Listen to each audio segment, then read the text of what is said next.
naitwa Irene, niko Dandora phase 5. Nataka kuongea kuhusu president wetu, vile maisha inatupeleka sisi wa mama na warembo. Tunapitia maisha ngumu sana. Upande ya kulipa school fees iko juu.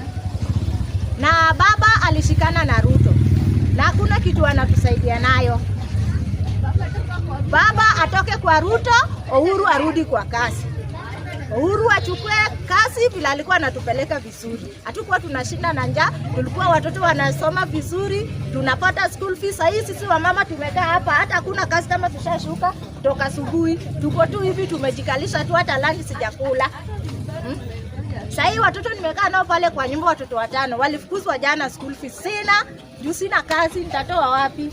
Tafadhali serikali tusaidieni wamama sisi. Mwenye atachukua president. Nani mnaona anaweza endesha Kenya vizuri kuanzia 2027? Kwa sababu Uhuru hawezi mama. Matiang'i yako sawa. Sisi tunapea Matiang'i. Hatutaki Ruto kiti, hatutaki baba, tunapea Matiang'i kiti. Full stop. Matiang'i aendelee. Sasa. Mama hapa. Asante.